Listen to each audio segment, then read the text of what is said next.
रामायण हुआ तो रामायण भी सुन ले। हाँ अब पढ़े होगे तो रामायण ला भी पढ़ ले। वाह भाई। पढ़ना सुनना मना नहीं है। हाँ भागवत हुआ तो भागवत तो सुन ले। हाँ जी। हाँ गीता हुआ तो कोनो मेरे तो गीता भी ला सुन ले और सुने के बाद बोला धर ले और सुन के वो छोड़े के नहीं की। हाँ जी। हाँ काबर इसने इसने लिखे तेला पहली जान। हाँ और जान ले तेकर बाद बोला मान कही। वाह भाई। मानते तेनेल कथे मानो और नहीं माने तेला का कथे भैया हो। वाह भाई। तो बोला आप सबो झन जानो। हाँ रामायण में तो बोल गोस्वामी तुलसीदास के कहना है का भाई।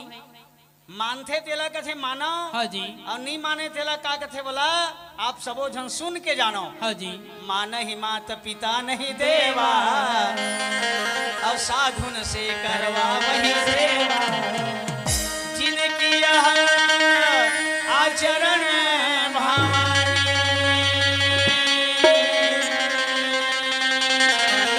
और सोई समझाओ निशाचर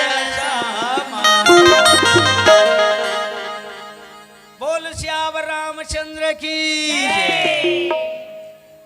एकर का अर्थ हुआ थे एकदम सरल में टीका। हाँ जी। दाई दादा मल्ला जेना देवी देवता नहीं माने। हाँ अभी ये दे दाई दादा मल्ला बेटा मन कतको झन देखते ना तो झन आवे मोर घर की के दरवाजा भी बंद कर देते। हाँ जी। दाई दादा ला देखते बेटा मन के करम फाटत का कलयुग में। हाँ हाँ अब माटी पत्थरा में जाके पाँव पर के वह पाप काटत। वाह भाई। दाई दादा ले को दिन बने बने री से जियत रीता घर में बला के का दिन जेवाए हंस नहीं भाई। अब कौन पर बुधिया पर गला दी तमालो पितर भात खाए बर बुलाया। वाह भाई। मोर पितर देवता आवत हाँ जी। तहाँ ओकर बर वह बहुरिया हा एक नींद रात के तहाँ बड़ा पकावत। वाह भाई।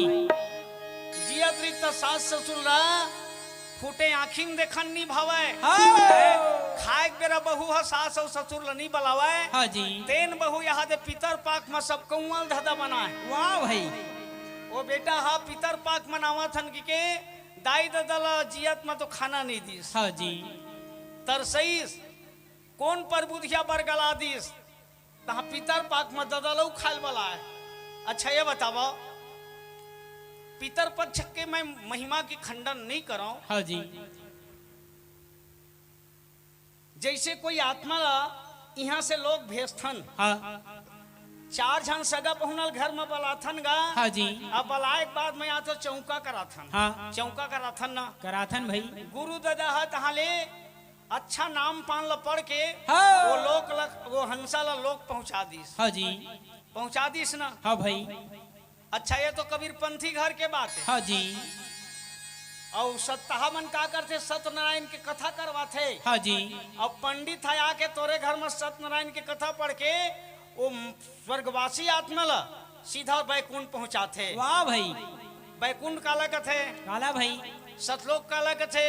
काला भाई। एक तो हंसा वहां के रद्दल पावे नहीं। हाँ और वहां तक ककरो पहुंचाए चल दिस ना। हाँ। तब फिर लहुट के बड़ा भात खाए बरो हा आवे नहीं। एको दिन पलट के पंडित ला पूछे आओ नहीं पूछेन भाई। वो दिन मोर ददल तारे हज झन पाकिट मारे हचकी के। वाह भाई। एको दिन पलट के गुरु ददल पूछे हो हाँ कि चौका करके मोर ददल तारे हज झन मोर पाकिट मारे हचकी के। नहीं पूछेन भाई। तब मनसा भ्रम के कारण तोला ये जीवला कतको झन गुरु मन घला भटकावत है। हाँ या कान ला फूका डरे कबीरपंथी हो गए तब बोल अपन ददल पितर पाक में खाए बर बोलावा। वाह भाई वाह वाह। जबरदस्ती खाए के मन नहीं तो बोल छानी में फेंकत। हाँ जी। तै पर बुधिया हो गया जे भैया